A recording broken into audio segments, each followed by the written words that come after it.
On va rentrer dans le vif du sujet. Alors, par rapport à la maîtrise, c'est quoi la différence aujourd'hui entre maîtrise, contrôle et éveil? Souvent, on entend des petites phrases qui disent « Ok, je maîtrise la situation ». Mais est-ce que ça signifie être dans la maîtrise que de maîtriser une situation? Vous voyez, c'est pour ça qu'on va démystifier ce mot maîtrise et puis je vais l'orienter dans deux directions. La direction de la dualité et la direction d'une vision qui va être beaucoup plus unifiée. Alors, est-ce que de la maîtrise, pour vous, c'est le contrôle? Est-ce que maîtriser une situation, c'est contrôler une situation, ou est-ce que être dans la maîtrise, c'est autre chose qui n'a rien à voir avec tout cela? Je vais vous aiguiller un petit peu et je vais vous donner quelques indications.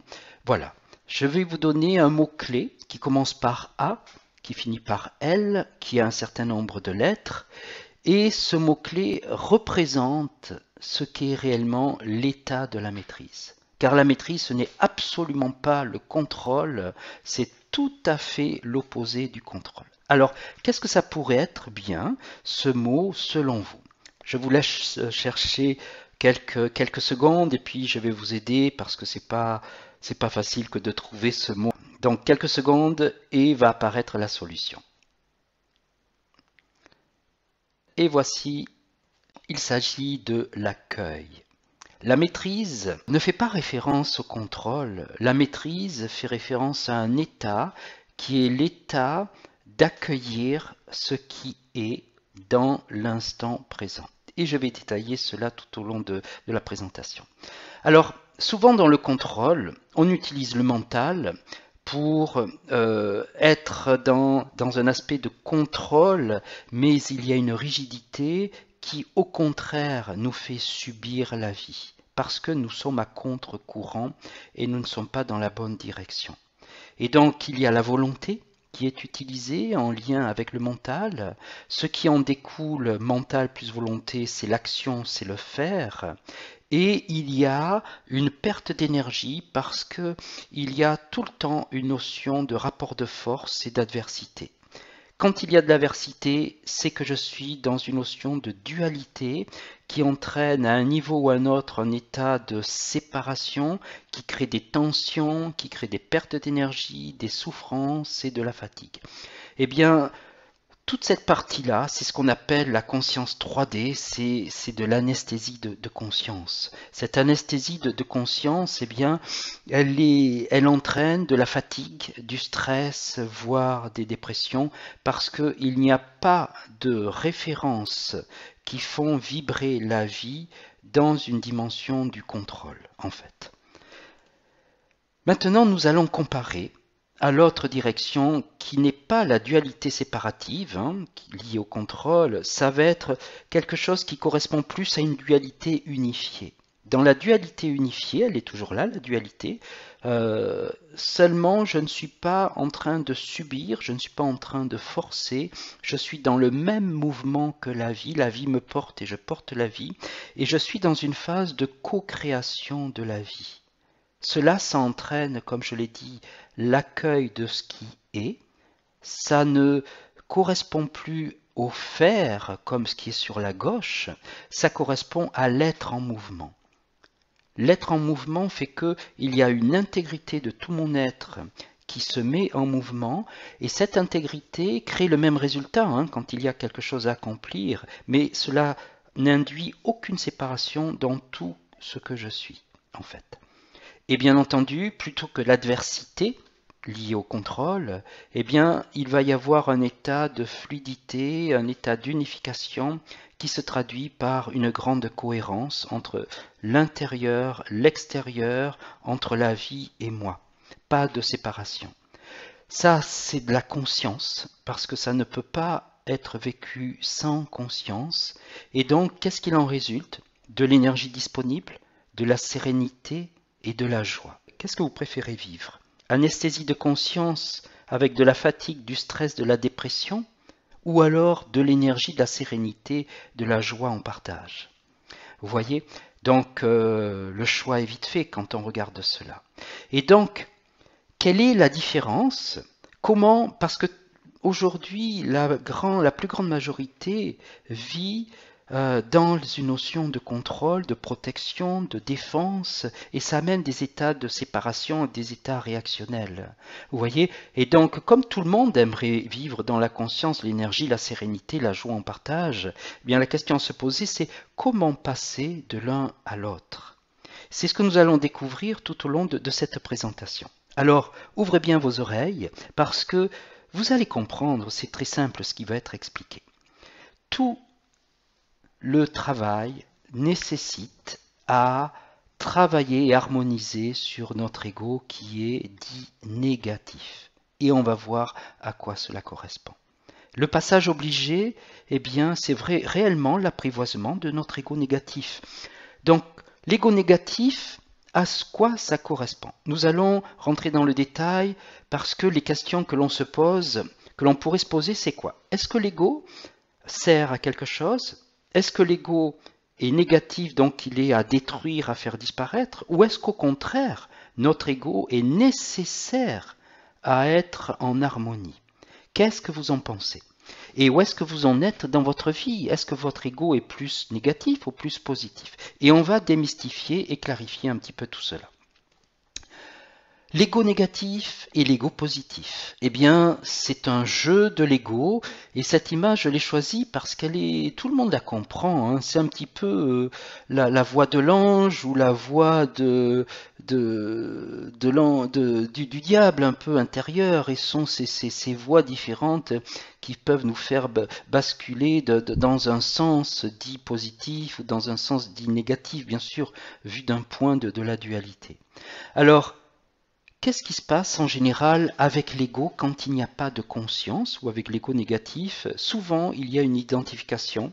Je suis identifié à mon émotion vécue, à la colère, et je deviens la colère. Et comme je deviens la colère, je ne peux pas voir et constater que je ne suis pas la colère.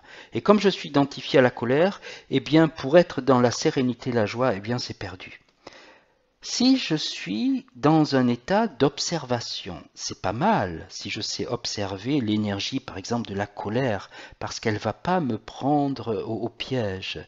Mais aujourd'hui, pour une personne qui est en démarche, en début de démarche de développement personnel, c'est pas facile que de savoir maintenir un état d'observation neutre sans tomber dans le piège de l'identification. Donc c'est là où il y a bien entendu l'accompagnement du spécialiste, du thérapeute qui va être très utile. Quelque chose de mieux pour être dans quelque chose de constructif, c'est réellement la conscience. Et pour investir dans la conscience, il y a à s'engager. Et même en étant engagé en conscience, c'est pas gagné, parce que comme nous vivons dans l'énergie de l'humanité, à tout moment, nous pouvons basculer dans des états de séparation profonds. Donc, un attribut de la maîtrise, ça pourrait être l'aspect suivant, ça pourrait être dans ma capacité à revenir dans mon alignement le plus rapidement possible. Si je suis dans l'inconscience, eh bien, tel un petit enfant qui fait un caprice émotionnel pour avoir un paquet de bonbons, eh bien, il peut y rester toute la journée. Mais si je suis conscient, c'est-à-dire si je suis conscient, je suis beaucoup plus grand, eh bien même si j'ai pas un paquet de bonbons, eh bien je vais revenir à mon axe et je vais continuer mon chemin, vous voyez? Et ça va être ça la différence. La rapidité à revenir à son alignement est un indicateur de maîtrise de vie et nous allons approfondir cet aspect-là. Ego, qui es-tu? Et là, eh bien, je vais présenter différents aspects de l'ego, différentes facettes. Ça vous parle. Ce sont les cuirasses intérieures. C'est le défenseur. C'est celui qui est prêt à se protéger. Donc, système de défense, système de protection. Je pense que ça parle à tout le monde parce que, avec ce système de défense et de protection, nous ne sommes pas authentiques. Et comme nous ne sommes pas authentiques, eh bien c'est une façon de nous protéger. Il n'y a pas d'atteinte à notre profondeur de l'être, sinon nous serions trop vulnérables, a priori. Alors ça, c'est un autre aspect de l'ego qui concerne plus les émotions.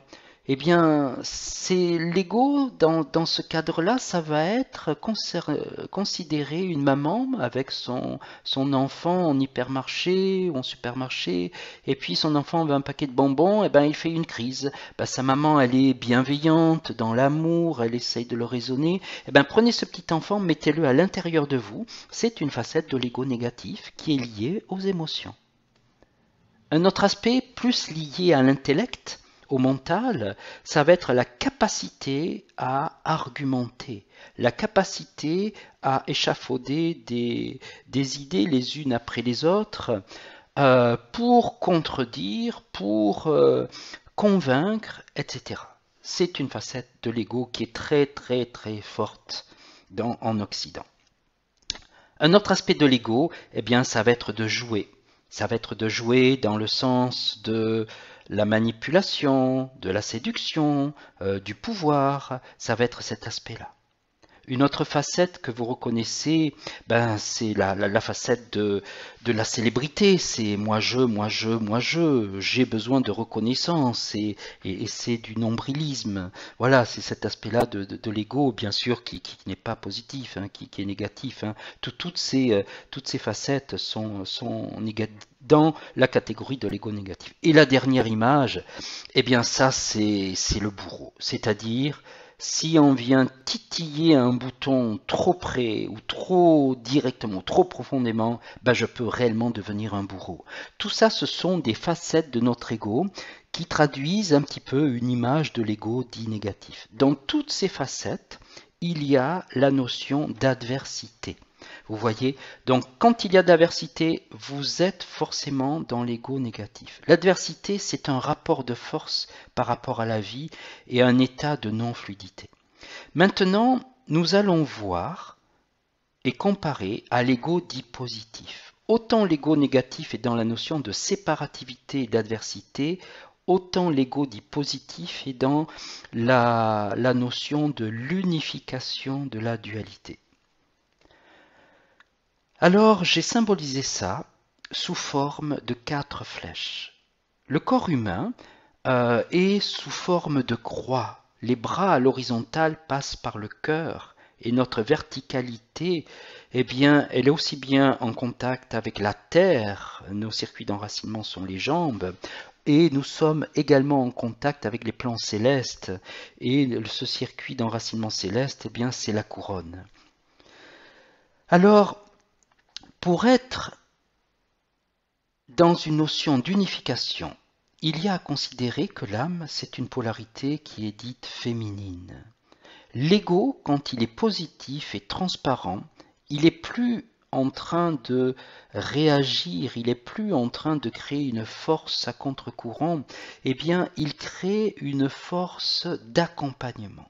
L'ego positif devient la polarité masculine qui est le meilleur serviteur de l'âme pour l'aider à imprégner la matière qu'est notre corps. Dans l'ego négatif, l'ego laisse peu de place à l'intégration de l'âme. Dans l'ego positif, l'ego laisse toute la place et est le meilleur serviteur de l'âme. Donc c'est le premier mariage, c'est un mariage de la verticalité entre nos deux polarités du féminin et du masculin.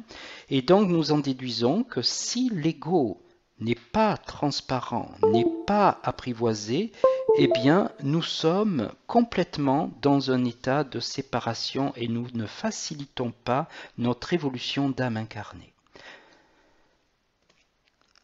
L'âme, quand elle imprègne la matière, notre corps, eh bien, qu'est-ce qu'elle va faire? Elle va se déployer à l'horizontale dans les deux polarités du masculin et du féminin. Et donc, qu'est-ce que ça va donner concrètement au niveau des comportements?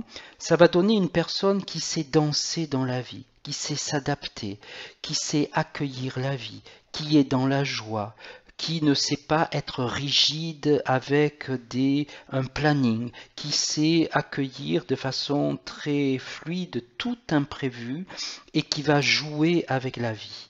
Et donc, c'est là où l'on voit que l'âme déploie ses polarités du masculin et du féminin. Et tout ce travail, eh bien, c'est la conséquence d'une alchimisation de notre ombre, de ce qu'il y a à transmuter. Et ça se passe dans notre cœur.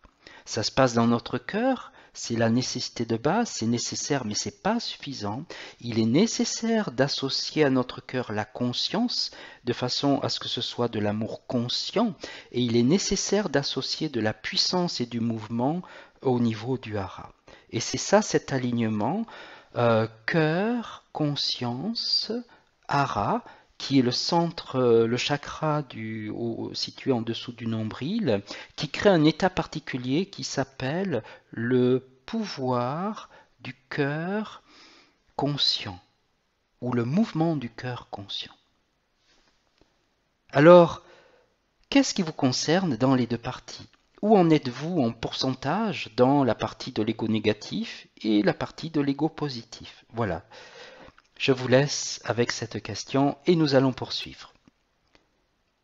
Qu'est-ce qui apparaît dans l'ego négatif? Eh bien, il apparaît que c'est un état de non-amour. Pourquoi? Parce qu'il y a un état de séparativité, d'adversité.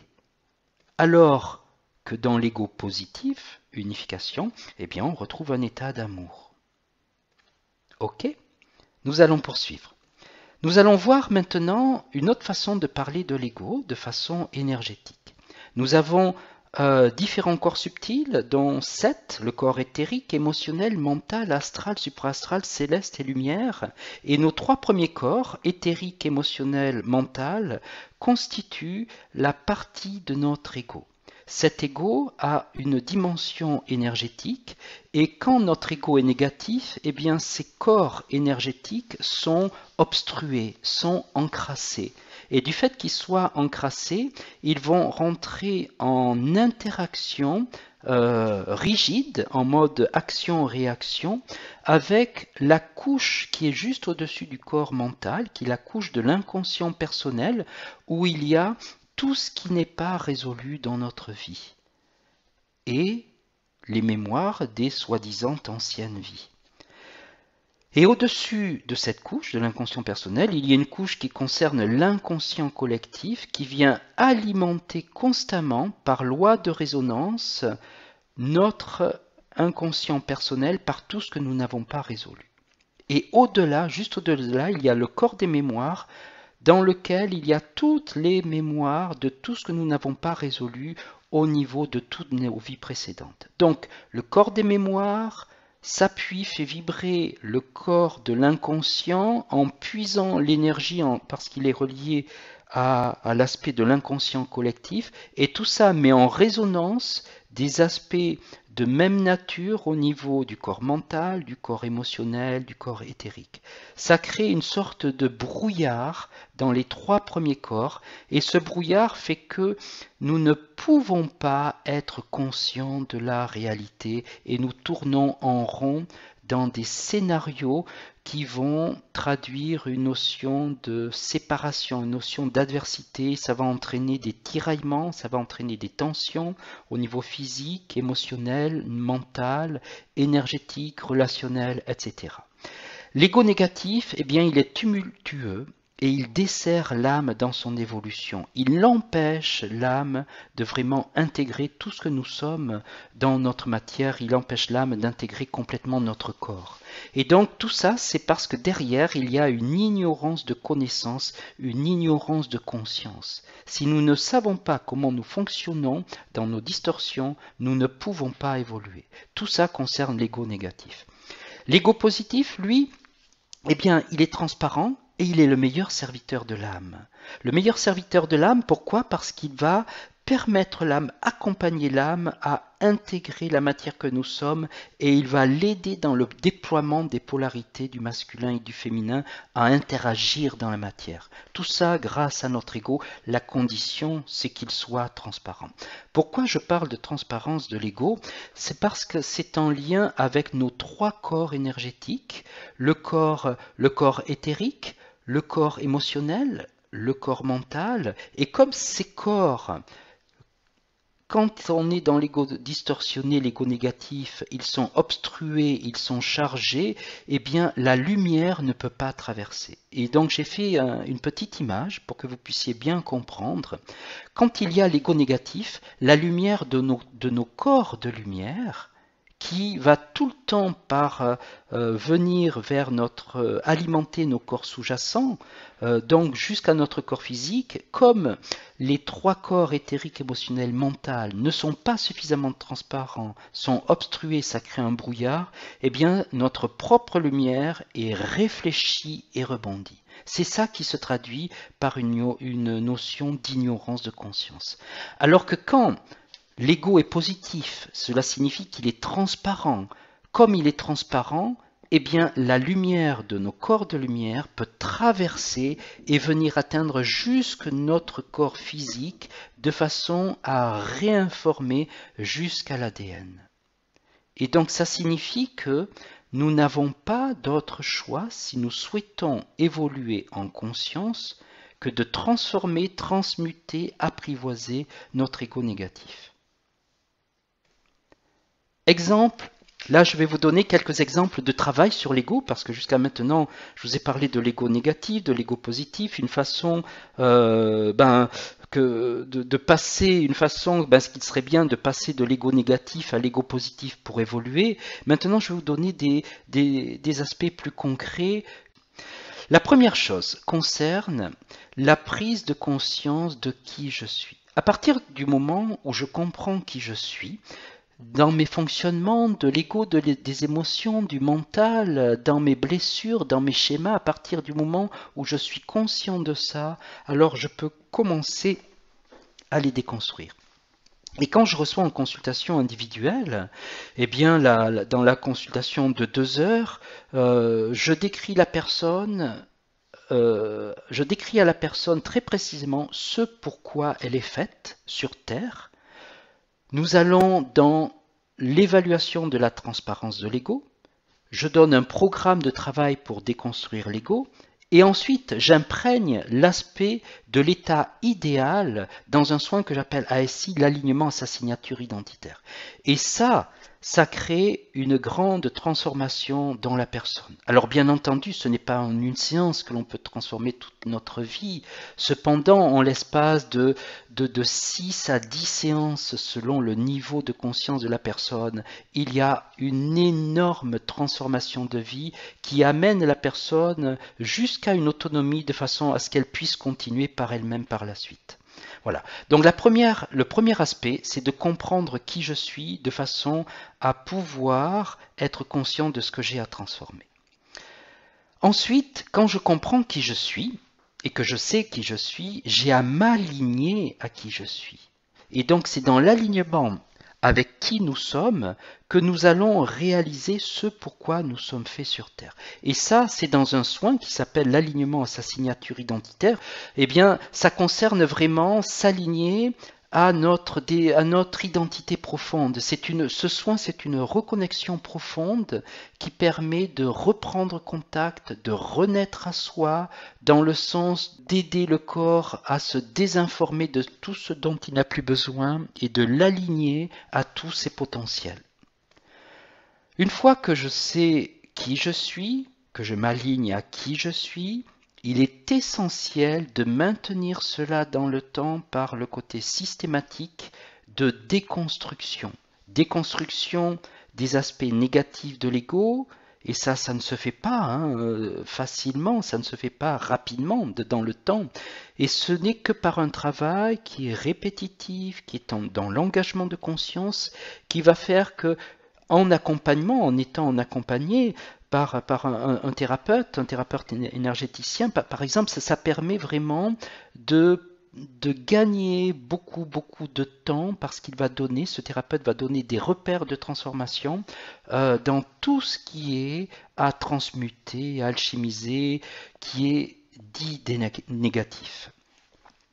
Pour moi, ce que je fais, je donne des devoirs, je donne des exercices entre deux consultations, de façon à ce que la personne s'approprie l'énergie de la consultation entre deux et revienne ensuite investie dans une transformation d'elle dès la deuxième consultation où nous pouvons aller énormément plus loin et plus rapidement dans l'accompagnement, dans la transformation. Un autre aspect qui est essentiel, ça va être l'élévation du taux vibratoire.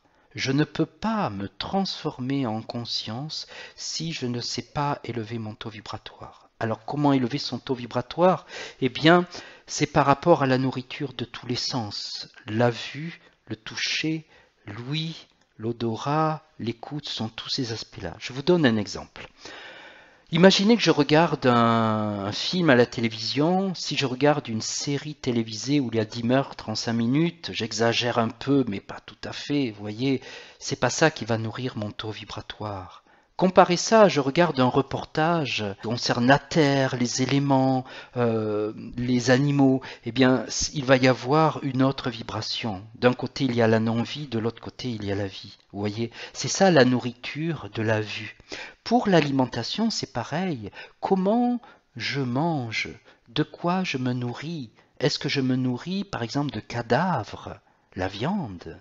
Est-ce que je me nourris d'aspects vivants, comme par exemple les graines germées, des fruits, des légumes? Vous voyez, tout ça va faire que mon taux vibratoire, ma sensibilité, elle va chuter ou elle va s'élever.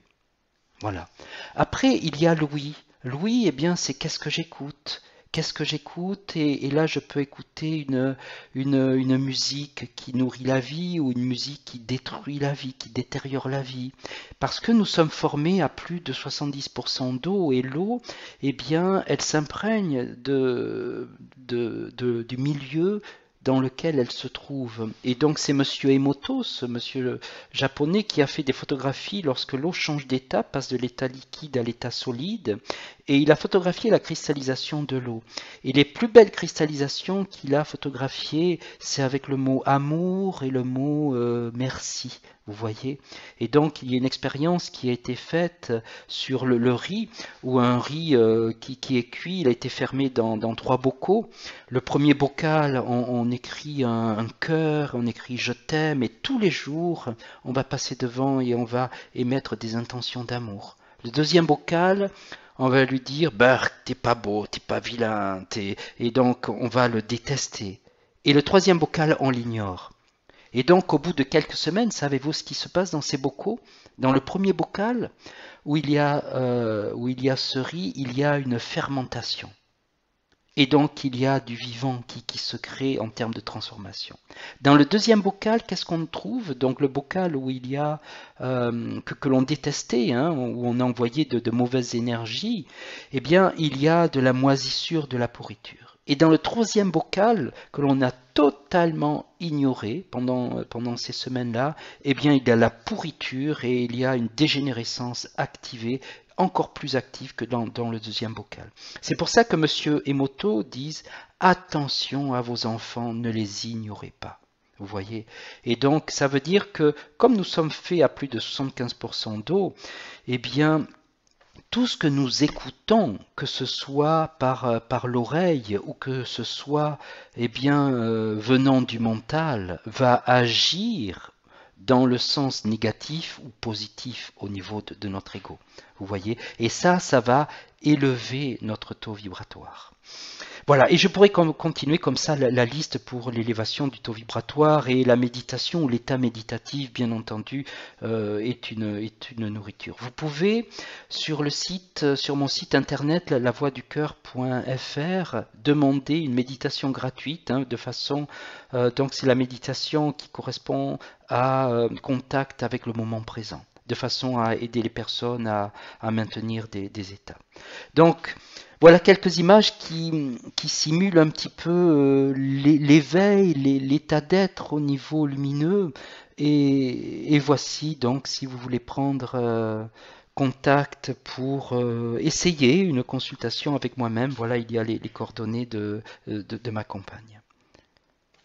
Si vous avez des questions, eh bien n'hésitez pas à les envoyer par email à info@lavoixducoeur.fr ou bien n'hésitez pas à les envoyer à SMS à ma compagne qui me les transmettra. Son téléphone, c'est le 06 33 75 97 79. Sachez que je reçois en présence, en cabinet, donc chez Isabelle au Vésinet, à Paris, à Lyon, à Avignon, à Toulon, à Aix-en-Provence, à Montpellier. Et je peux aussi consulter par Skype où on peut faire tout un accompagnement de transformation de Lego. Voilà, à vous de choisir si vous souhaitez explorer cette voie. Sachez que c'est un passage obligé de transformation qui peut vous faire gagner des années, voire des dizaines d'années. Pour tout nouveau client, eh bien, je ferai une petite réduction ou un petit cadeau de façon à vous inviter à creuser et à aller un petit peu plus loin dans votre transformation de vie. Voilà, je vous remercie beaucoup. J'ai hâte de vous rencontrer de façon à pouvoir vous faire découvrir cette grande aventure de l'éveil de conscience. Je vous remercie et à très très bientôt.